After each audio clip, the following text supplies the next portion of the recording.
Welcome, everyone, to episode 319 of Fergo and Freak. I'm your host, the Glorious League Freak, and today we've got a very special guest. It is Brian Lowe from Rugby League Planet, and I wanted to get him on to talk about what is going on in rugby league in the United States, because there's a lot of different things that are going on and a lot of different dynamics that are at play. So thanks for joining us, Brian. Well, Freaky, thank you for inviting me onto your show. It's a pleasure. If you've been around rugby league long enough and you saw the announcement from the North American Rugby League, you were super excited, but you were waiting for something to go wrong. And when they decided to put the season off for a year, it hurt. And so I wanted to ask you, what were your thoughts on it? And how do you think this is going to play out? Because the United States Rugby League, which is the established competition already, they've seemed as though they've got open arms to all of the teams that had been set up and ready to rock and roll in the North American Rugby League. But that's an amateur competition. They were going to be, I guess you could call it a semi-professional competition. How do you think this is all going to play out? That's a very good question. The first question you asked, I was not surprised by them shelving their plans to start up in 2021. And I say that because, look, I've been in the United States since 2000, and I've seen this many times before. And I'm sure you'll remember, it wasn't that long ago when a guy out of Sydney by the name of Jason Moore announced his plans for a professional rugby league competition in the US and Canada. And he was also going to do the England versus New Zealand annual game out of Denver. Well, I went to the first game in Denver, and that was the end of that. And I'm not trying to be a smart aleck here, but seriously, in the 20 years I've been covering rugby and rugby league and rugby union for that matter in this country, I've seen this more than a few times. And before Jason Moore, there was a guy called William Tatham Jr. who was going to do a thing called Grand Prix Rugby and so on and so forth. And there were several before him. So in answer to your question, no, I wasn't surprised. And second question is, I'm glad it actually happened, because I wrote about it initially that I thought if this thing went ahead, it could be a repeat of what we had in 2011 in this country, when the USARL, as you referred to in your opening statement there, split from the then governing body, American National Rugby League, the AMNRL. And, I was hoping that, and I still am for that matter, that we don't have a repeat of that, because it didn't do the game any good in this country in terms of especially the way people overseas look at it. And I want to just address something you said before when you said that people were hurt by this. I don't know that that's necessarily the case, and I say that because what people, particularly rugby league fans in Australia and in England, Northern England for that matter, but nowhere else, don't seem to understand that rugby league in North America is a fringe sport. It's not a mainstream sport, and in my opinion, it never will be. And I say that based on, as I say, 20 years of experience covering it.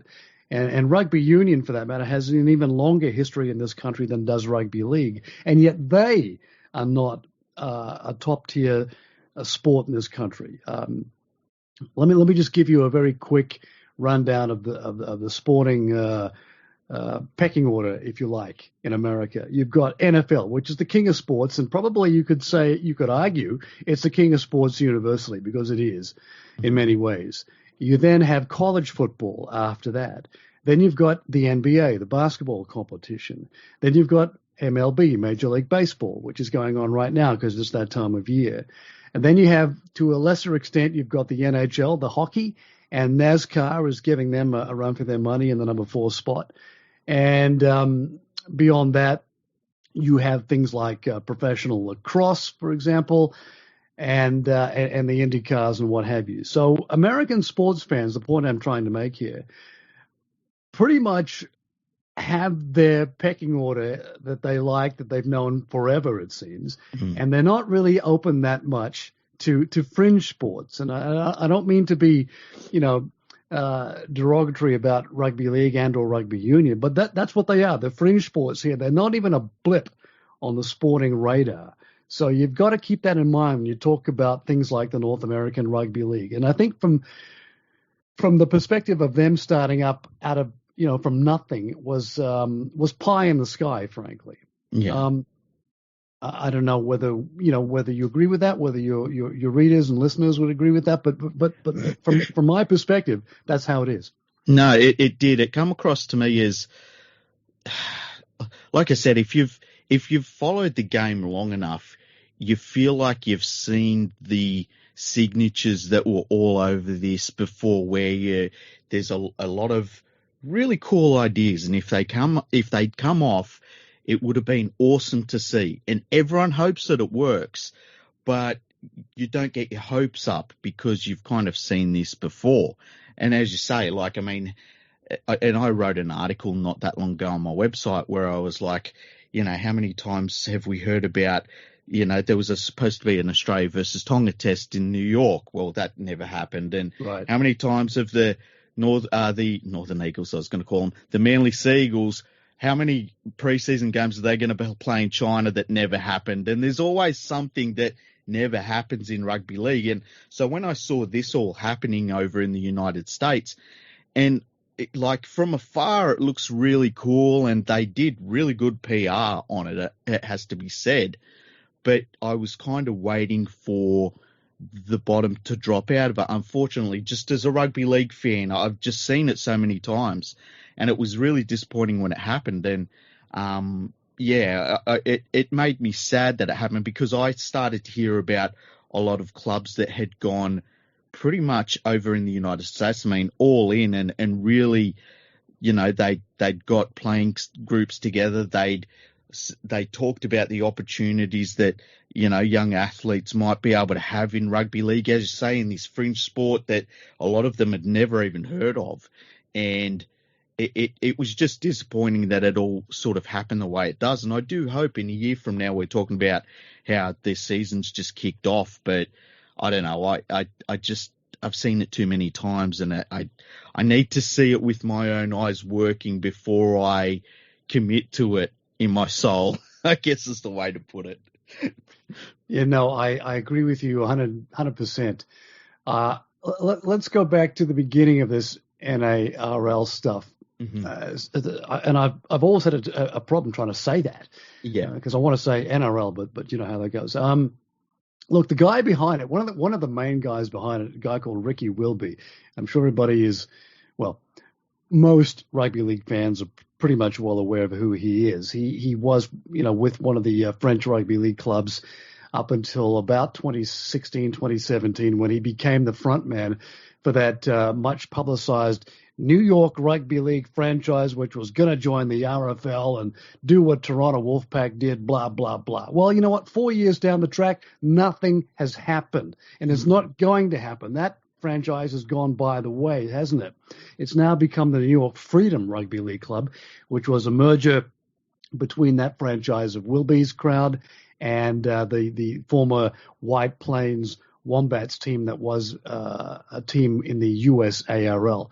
So let's get that straight. Now, he told me at one point that he had a very limited part to play in the NARL. Yet it turns out he was the CEO, and him and the COO, Rob Curtis, were much behind all this publicity you just talked about initially.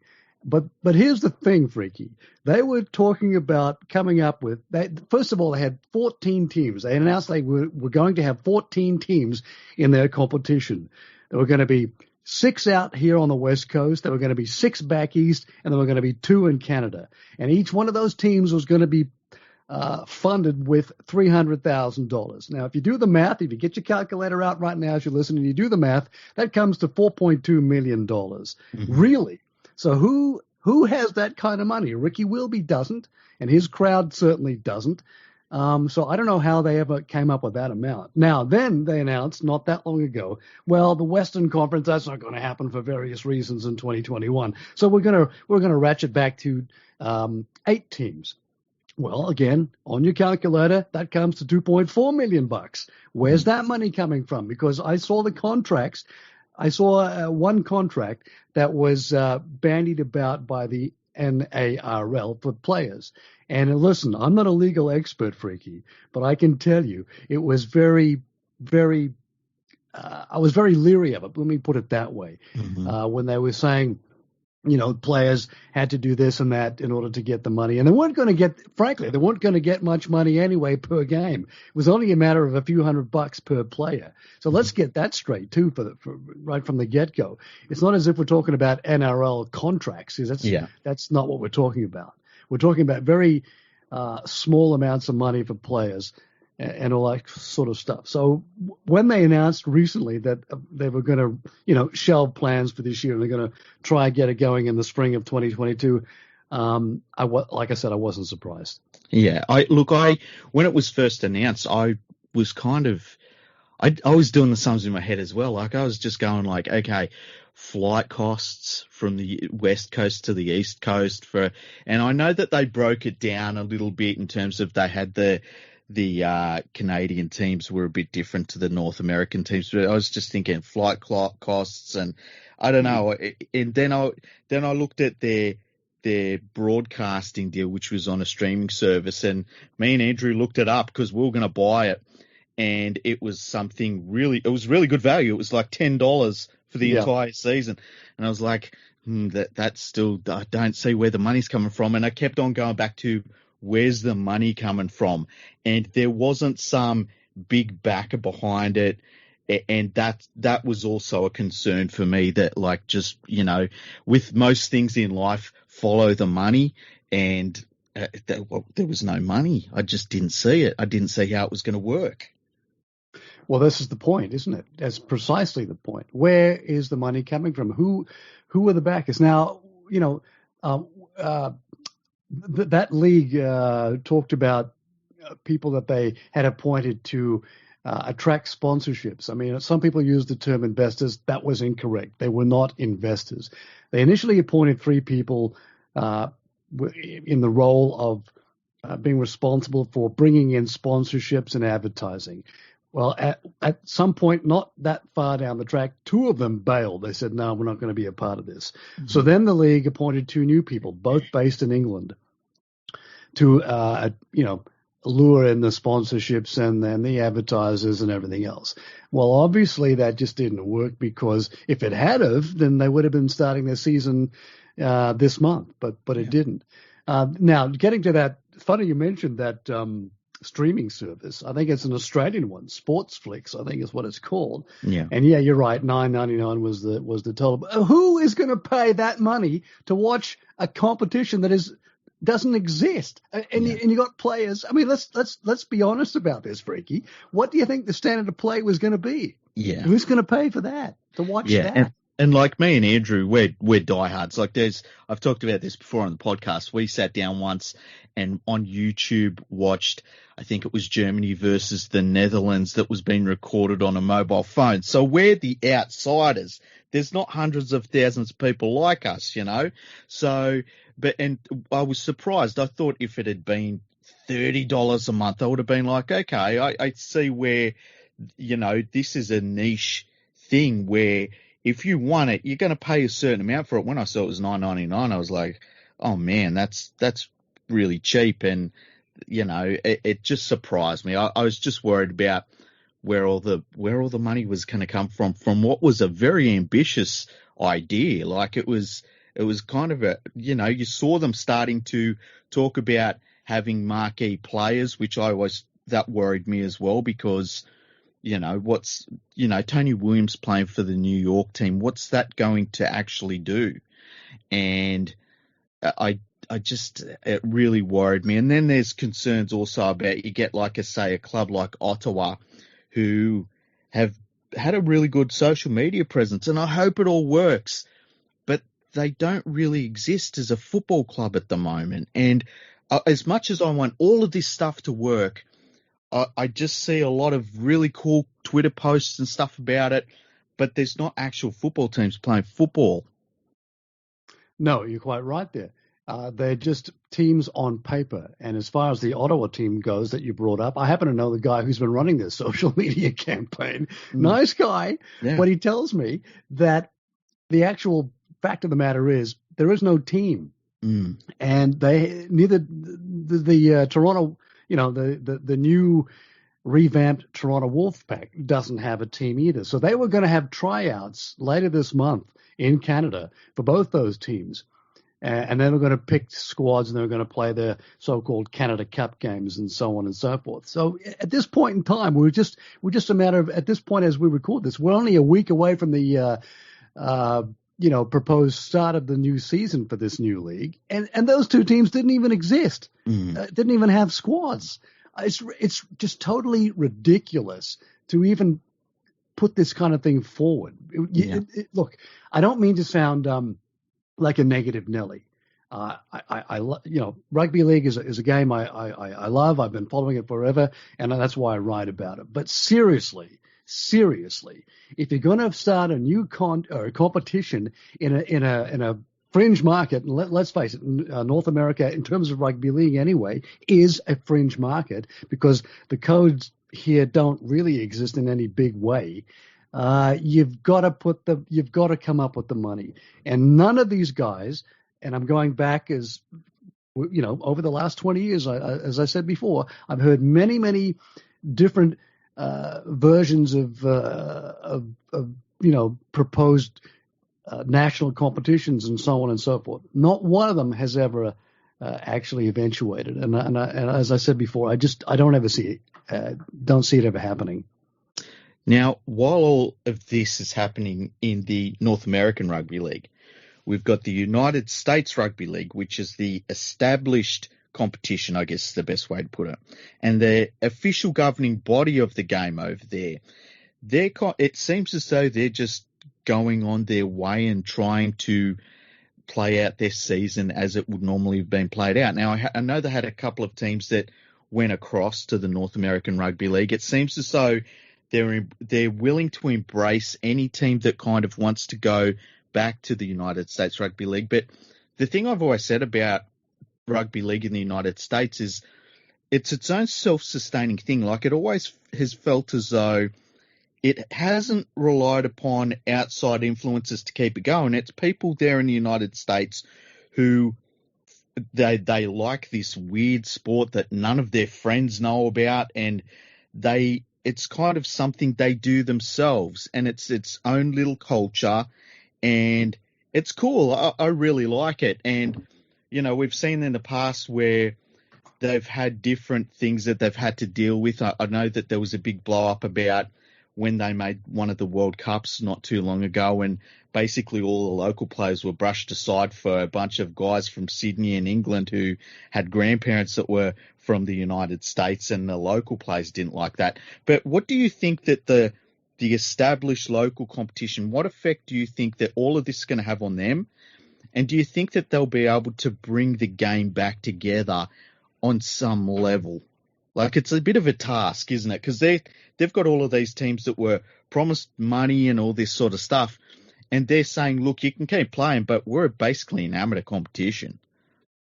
Yeah, the USARL is a pay-to-play competition. In other words, the players, they don't get paid. They have to pay, obviously registration, insurance, and so on and so forth. And as you mentioned earlier on in the interview, they also have to pay to fly. I mean, okay, most of the teams are on the East Coast. But even so, if you're flying from Jacksonville, Florida, up to Boston or New York, as was the case, it probably won't be this year, you still had to pay for your airfare, your hotel bill, and even though American airfares and hotel bills are quite a lot less expensive than they are in Australia, you're still, because I've done it myself many times, you're still looking at minimum $500 layout for a particular weekend, and then you've got to get the time off. This is the other thing people in Australia don't get. When you're playing for Jacksonville, for example, and you've got to go to Philadelphia to play the team up there that weekend. You've got to get Friday off from your job so you can catch a plane, fly up, play the game Saturday, come back Sunday. Not everybody can get time off at the drop of a hat. Mm-hmm. And then you've got to, as I said, you got to pony up your own, the $500 or sometimes more if there's a rental car involved and stuff like that. So the answer to your question is, you may have seen the article I wrote recently about that. The USARL chairman, Danny Hansen, I thought was very magnanimous and offered the olive branch to the NARL teams and players and said, if you want to, you can come and play with us. But in the same article, I also referred to one of the guys who's with the New York Freedom Club, who said, no, we don't want to play. None of our guys want to play with the USARL. We'd rather have the season off rather than play with them. So I think to answer your question, Freaky, yes, the USARL, it started its regular season this weekend, just gone, and it'll play out until August when it has the grand final and stuff like that. Mm-hmm. But there are fewer teams because there were 3 or 4 teams that defected to the new guys, and now they're not going to play at all. I think it's going to have a derogatory effect. A detrimental effect, perhaps is a better word, on the competition in this country. And that's a very sad thing. Yeah. I tend to agree. And I saw some people tweeting towards you, and they tweeted towards me a little bit too. And they seem to be against these clubs from the North American Rugby League playing this season with the United States Rugby League. And I couldn't understand the idea of and I understand if you're a player and somebody said, we're going to give you even $100 per game, and that's generous. Saying, look, I'm not getting $100 per game. Why would I put myself through this? And it's the physical toll as well, and the possibility of getting injured, which I think is another thing that people don't think about. But the idea of no, it's better that we don't play any games at all, I found that kind of crazy, because you've got to have the momentum of the sport. You've got to want to play it enough that you will play sort of whenever you can get a chance, because it's not like you're playing it's not like these are professionals that are saying, I'm a professional, I can't afford to not play for no money. Does that make sense? Yeah. And I totally agree with you again on that one. I would have thought if I was a guy who'd signed up with a new club and then suddenly there was no season, I would have thought it would make sense to go and play with the existing competition, at least to get some game time and at least to hone your skills. Because here's the other thing. Because the USARL, as you quite rightly said, is the national governing body of the domestic clubs competition in this country, if you don't play for a team in that competition, you are not eligible to play for the men's national team, i.e. the USA Hawks. And now we've got 2022, you've got the America's Championship coming up, and it's a qualifier for the next World Cup is what it will be. It'll double up. Now, if you're not playing for a USARL team, you don't even get a shot at getting selected for the national team. So that, to me, if I was a fair dinkum about, playing the game and wanting to go as far as I could, that would really bother me. Yeah. And the thing is too, it's not like it's a gigantically long season either. It's a few months. And I was surprised by the stance that was coming from some supporters of the North American Rugby League. How do you think that this is going to affect the World Cup for the Hawks? Because they will have lost some players with those clubs that have defected and aren't playing this year. I'm guessing that a lot of those players that are good enough will either change clubs or they'll go and play rugby union. And it worries me about how the Hawks team will go in terms of the international side of things. Yeah, me too. I don't think they'll go very well, frankly. You talked about it earlier on, and I you were referring to the 2013 Rugby League World Cup when the Hawks got to the quarterfinals when they got done by the Kangaroos, as you would have expected. But I agreed with the AMNRL's philosophy at that time, where they took advantage of the eligibility, rules that were in place for International Rugby League. I mean, some of the players were born in America, some weren't, as you said. Some had parents who were born here, some had grandparents who were born here. It doesn't matter. They were still eligible to play for the US. And frankly, if you can get in your team, your national team, some guys who play in Australia and other guys who play in the Super League in England or something like that. And you don't want guys who are beneath the Super League level, because they're not really going to help you much. Quite, and I don't mean that I'm not trying to sound nasty or be nasty about that, but let's be honest about it. You want to give your team, your country, the best possible shot of going as far as you can at a World Cup. And if you only have homegrown players, when you come from a country like this, where rugby league is a fringe sport, as I've said a couple of times, you're not going to go very far. Yeah, and that's what worries me. It's like their player pool, which is pretty small to begin with. It shrunk, even if it shrinks like 15%, that's a whack. That's a decent amount of players that maybe you were going to take that won't be there. And so that concerns me as well. If the North American Rugby League doesn't end up getting up off the ground, do you think the United States Rugby League competition and the people that run it have the ability to kind of bring things together out of the ruins of that? Yeah, I do. And I say that because they did it 10 years ago when as I told you, when they split from the AMNRL at the time. There was some, it was a rupture, and there was some ups and downs, peaks and troughs and so on and so forth. But they got through, and the game here, started to flourish. I guess I can put it that way. I think they can, because there are, I know pretty much all the guys who are involved in these clubs in both leagues. And I think they have the wherewithal to, let's say that the new guys don't actually get going at all and they just go away like all the rest of them have in the past. I think that at that point you'll see players then maybe change their attitude a bit, and they will go back to the USARL.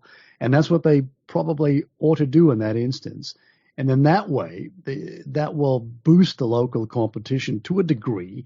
And then when you add in your overseas eligible players, overseas-based eligible players, I should say, then I think you will get a reasonably good USA team for the next World Cup. But all this remains to be seen, doesn't it? Yeah, it's all a lot of hope, and that's the thing that comes out of a lot of these situations where you see something and it feels too good to be true, and then you see that it takes a step back, and you just hope it works out for everyone. Like, I'm sure you would agree with me, if there could be a semi-professional on any level rugby league competition in the United States, we would both sign up for that today. But, it needs to work. It needs to be sustainable, and that's the big thing. Do you think there's any possibility that a club like the Toronto Wolfpack, who were an outrageous success up until the point of COVID, stepped in and really spiked that club? Do you think there's any possibility that they could end up playing in the United States Rugby League, or are the travel costs, is it just a bridge too far?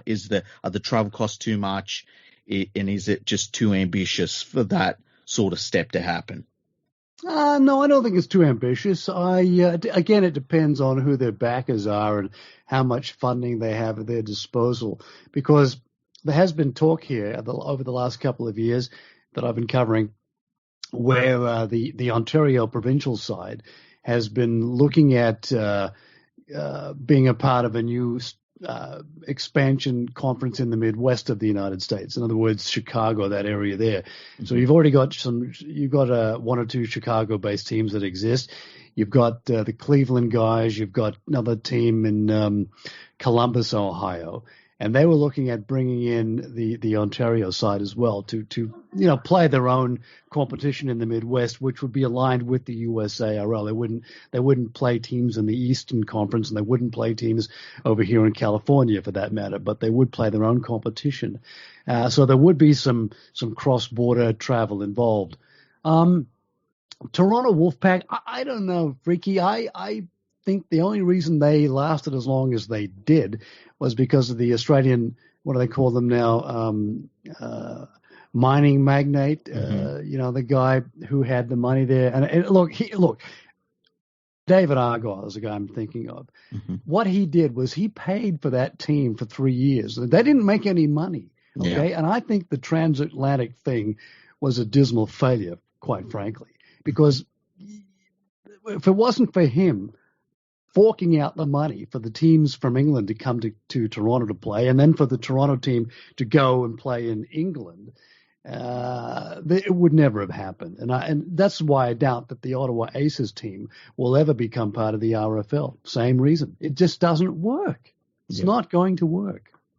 It doesn't make sense financially. Yeah, it's always going to have to be something that's subsidized. And as long as they don't have a local TV deal of any size, really. Like, that's why the New Zealand Warriors work. And people don't realize this. The New Zealand Warriors actually generate more in television money in New Zealand than they do in terms of how much they get from the NRL each year to cover the salary cap. And that's why that works. If that wasn't working, the New Zealand Warriors would be in a lot of trouble. And that's one of the big key pieces of the deal. But it was so sad to see what happened with the Wolfpack, because I don't think any of us have seen those sorts of crowds sustained. And like, people that were brought to the game and they had a certain atmosphere at those games, and, they were starting to get coverage in the media in Toronto, which is a really big city, bigger than Sydney.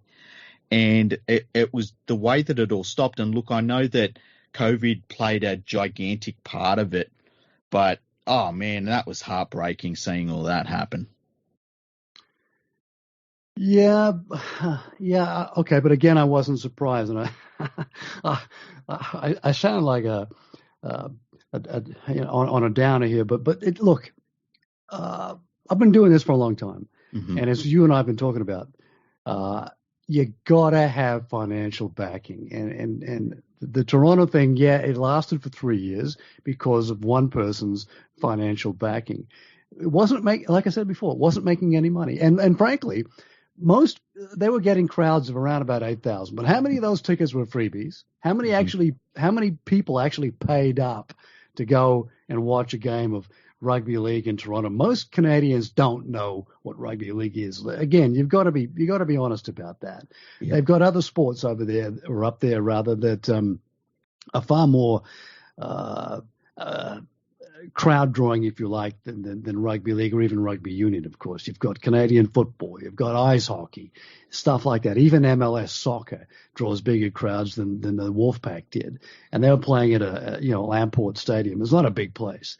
And I don't mean to be, like I said before, to sound negative about all that, but you've got to also take a realistic look at this stuff. Mm-hmm. And it was a nice idea, and it lasted for 3 years, and okay, they made their way up to Super League a year later than what they had planned to, but they made it, and that's great. Happy for them. But it was not going to be a long-term proposition. It's just because, again, as we've been saying many times in this interview, the funding just wasn't there, not long term anyway. Yeah, and it's funny because it does sound like we're being pretty negative, but like, if you've seen it enough, it has to start with that funding, and get the funding in place, and then let's do something. It can't be the other way around.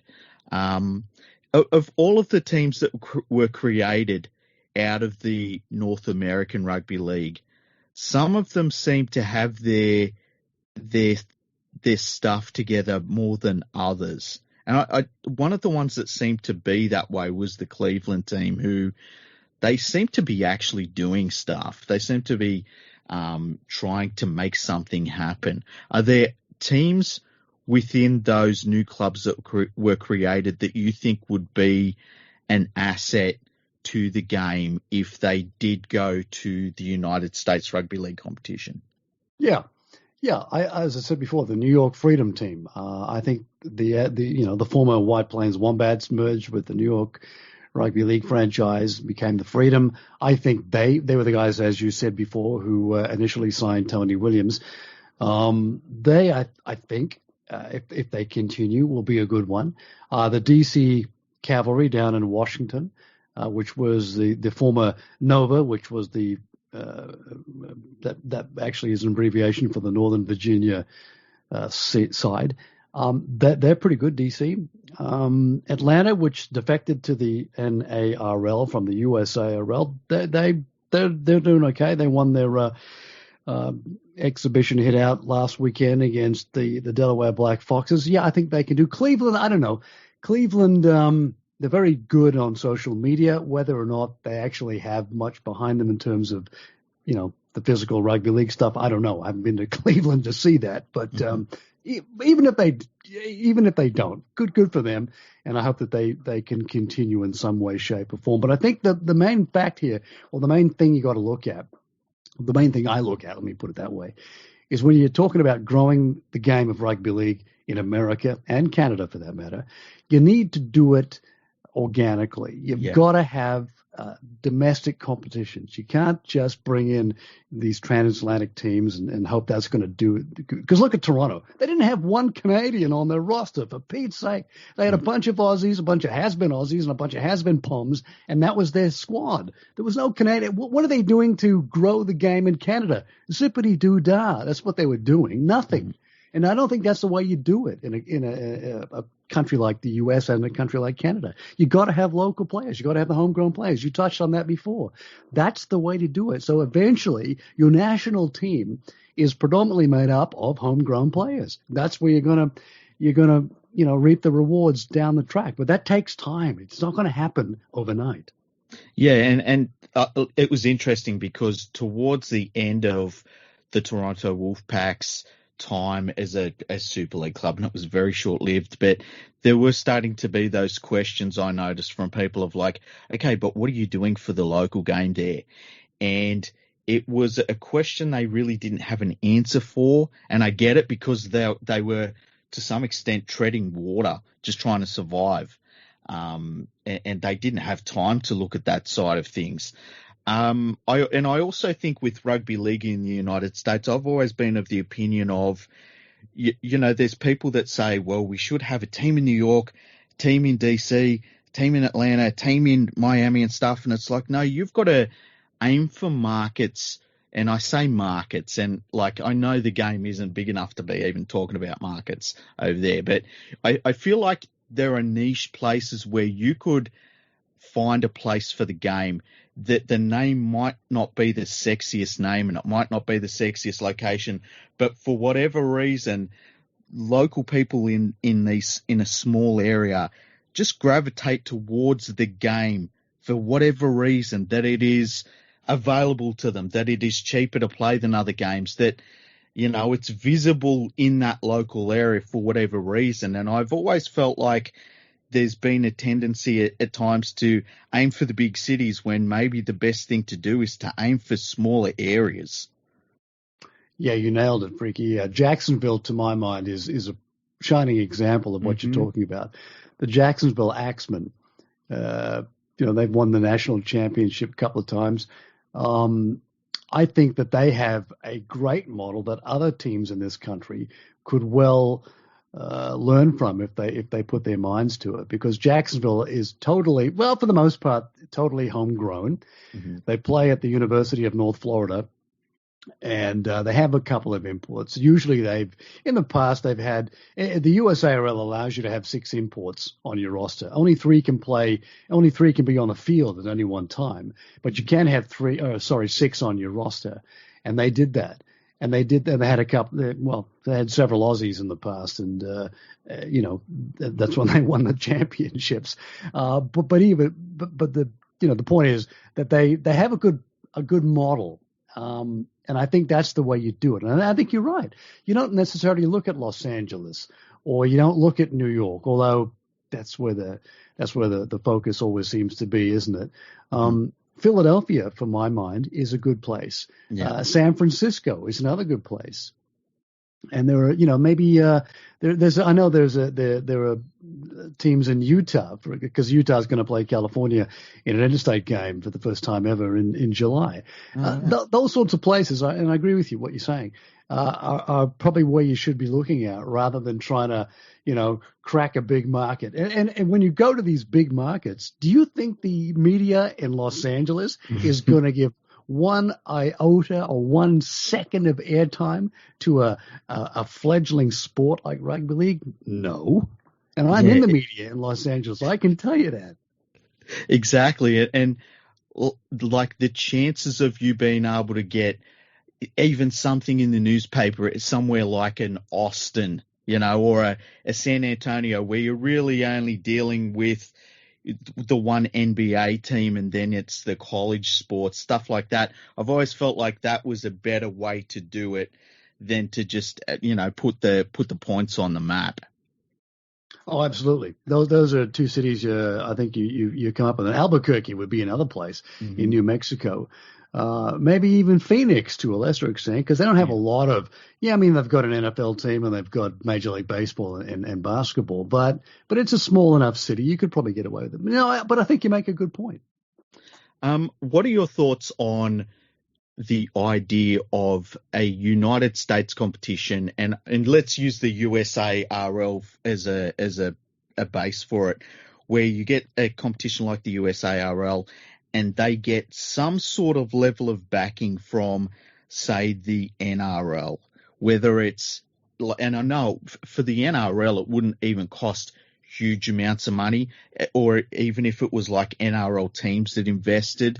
Do you think that something like that, knowing that they're probably going to get nothing back from it in a tangible way, do you think something like that would be good for the game in the United States, to have some level of backing from an NRL club or NRL competition overall?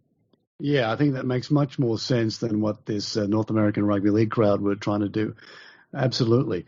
Then again, you've got to, I guess that would come down to how much the NRL would be willing to invest in America in terms of, players, in terms of practicing skills or just business models, not to mention money itself.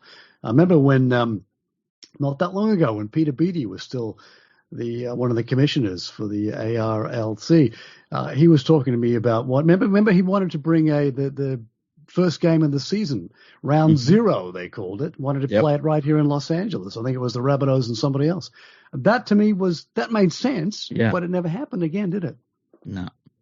And it's interesting when people talk about playing games in the United States, and the first thing I think about is the time zones. And LA makes a lot of sense in that regard.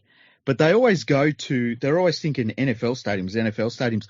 I always think the LA Galaxy Stadium is perfect for rugby league. I don't know why they wouldn't try and play an exhibition NRL game at the LA Galaxy Stadium, because it's basically it's almost like a Bank West Stadium.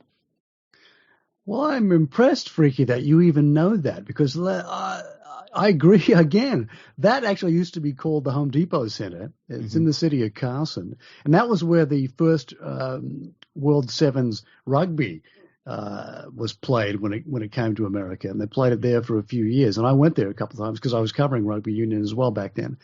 That makes sense because it's about I think typically it's about a 25,000 seat stadium. Maybe it's a bit more. I mean, the Chargers, the LA Chargers used to be San Diego Chargers, started playing there when they first moved out to Los Angeles a few years ago, and they were getting, I think, crowds of maybe 33,000.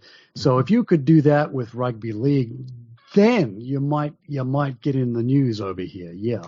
Yeah. And that was the thing also with the game in Denver between New Zealand and England, that I was like, why are they playing it at Mile High Stadium? I understand it's a sexy venue. It's where you'd like to play it, but I always thought, like, why wouldn't they play it at a venue where you can get a crowd in that feels the atmosphere and I just didn't understand that personally.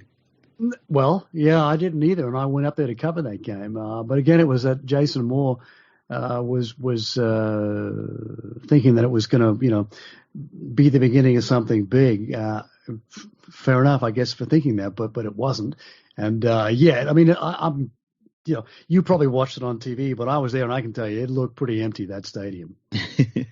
Now, going on a completely different tangent, one of my absolute dreams, if the NRL expanded to, say, 20 teams in the next 20 years, although you could probably put that out to 50 years with how slow the NRL expands, I would love to see a team based in Honolulu.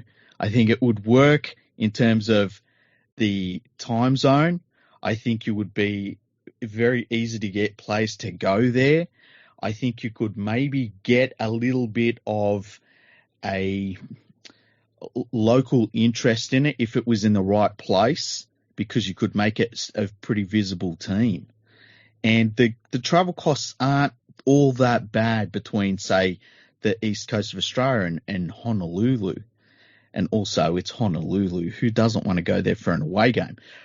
Do you think something like that could work if it was subsidised by the TV money in the NRL? Yeah, I do. And again, you'd probably play at Aloha Stadium where the college football team plays. It's not that huge, so you'd probably fill it. Mm-hmm. And as a matter of fact, there is a consortium, you may have read about it, mm-hmm. that has designs to set up a team in Honolulu to do just that, become part of the NRL. So I don't know. They haven't really had much to say in the last 12 months or so. And I don't know how far they've progressed. But, yeah, no, I think that would be fine. And I think that you'd get a lot of Australian fans who would be prepared to hop on a plane and go to Honolulu and make a bit of a holiday out of it, wouldn't you? Yeah. Well, look, I'm ready to run their social media right now. If anyone's listening, just call me. Yeah, and I think that when there's talk about having a team for the Pacific, I always think that Honolulu is the best place for that, because then you can tap into some commercial center. I know it's a little bit different there in Hawaii, but at least there's something there you can build upon commercially. And I just think it'd be a very cool destination for players and it'd still be in the Pacific. You could still literally say it's our Pacific team. I think it'd be a cool idea. Is there anything else about rugby league in the United States you would love to set straight? Because I know that a lot of what is said about rugby league in the United States is said by people that have never been to the United States, have never had any interaction with anyone involved in rugby league in the United States, and myths can be created in this game, which you well know about. Are there things that you've heard where you're like, well, that's not the case, or that's completely wrong, that you would love for people that are listening to the podcast to know about rugby league in the United States? Yeah, Ricky. It's like I said earlier on, the thing that my pet peeve, I suppose, put it that way, is the tweets you see on social media from people, and a lot of it, I have to say, comes from rugby league fans in Australia, to a lesser extent rugby league fans in England, who just are totally clueless, as you just rightly pointed out, about the actual state of play here.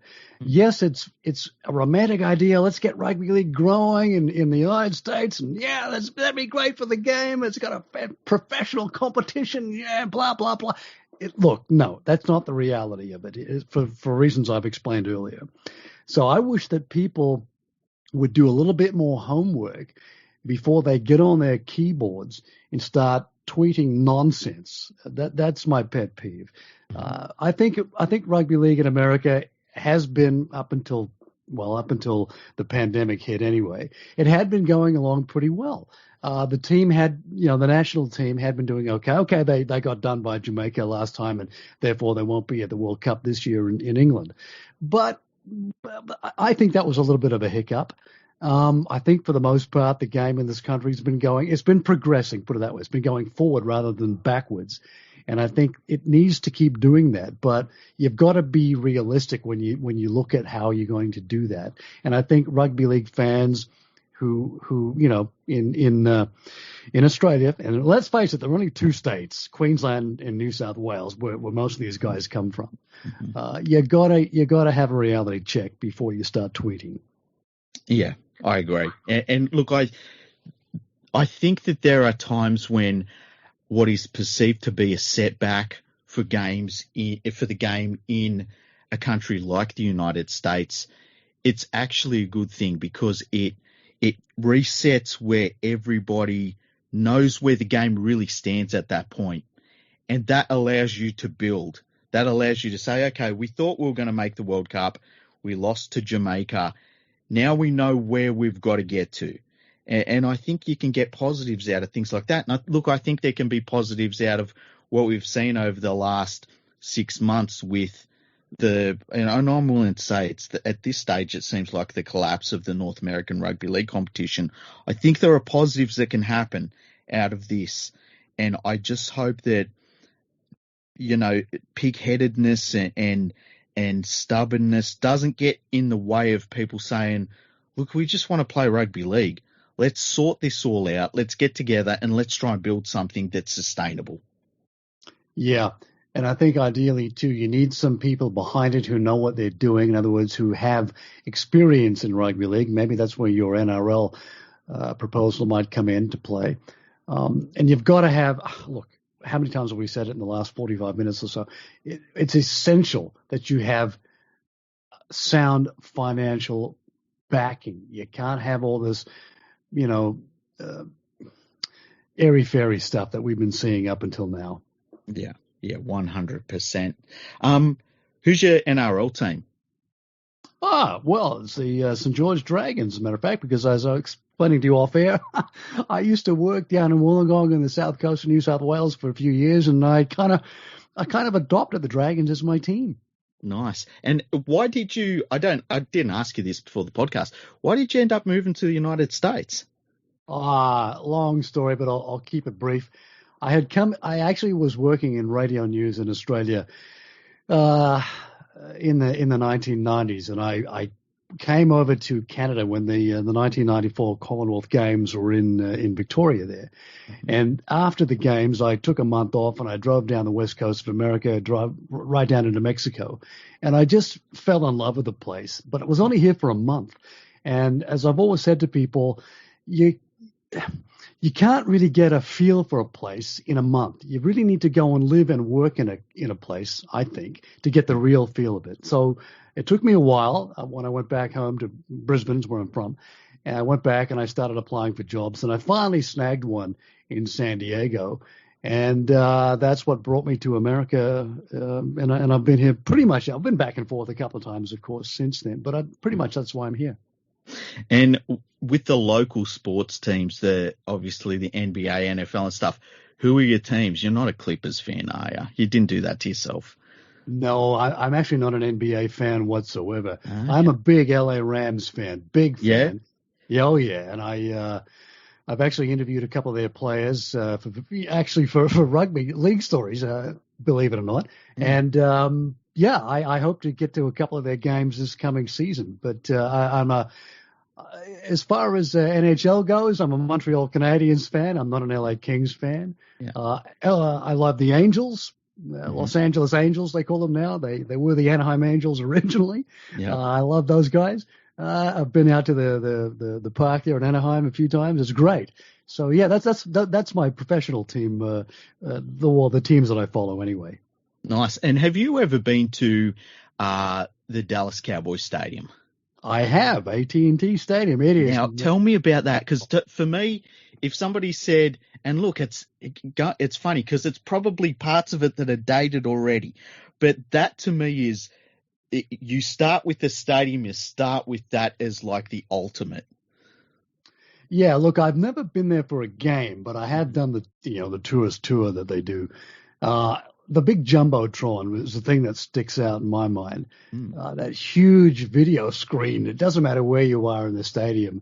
where you're sitting, you're going to see the replays, and I think that's fantastic. Mm. And I just like the way it's set out. But I got to tell you, SoFi Stadium here in LA probably outdoes that. It probably goes to number one now because it's the newest, biggest, and bestest, if you like, football stadium in the country. And I can't wait to get to SoFi to check it out myself. Yeah, it's going to be crazy. I think that one and the one that they built in Las Vegas, which I don't know what it is about that one. I think it's because it just looks mean. Yeah, well, that's right. The Raiders, again, I don't know, man. I've always thought that the Raiders were an Oakland team, and Yeah. you know, they came to Los Angeles and tried it. That didn't work. Now they're going to Las Vegas. I hope it works for them. But I feel sorry for the folks in Oakland because that's been their team forever. But yeah, you're right. That new stadium in Vegas, that might be another one to put on my to-do list too. Yeah, and the people in Oakland, they lost the Raiders, and then the Golden State Warriors went across to San Francisco too. They're left with nothing at the moment. I guess they've got the Athletics though. Well, they might be moving too because that stadium they play in is pretty much done, and they've got to go somewhere else. Yeah. Well, look, thank you so much for coming on. I could talk to you probably for 3 hours about stuff that's nothing to do with rugby league. Where can we find you? Where can people follow you? And yeah, anything you've got to promote. Well, thank you. Yeah, you can see my articles on rugbyleagueplanet.com. You can follow me on Twitter if you want to at Brian David Lowe. And that's pretty much it. Freaky, I stick to that. And, you know, I do a little bit of other stuff on the side, but that's pretty much as far as rugby league goes. That's where you can see me. Awesome. Well, look, thank you for coming on. Love to have you on again in the future. And it's been great to talk to you. Well, thank you very much for having me. It's been a great talking to you too. And I look forward to having another chat.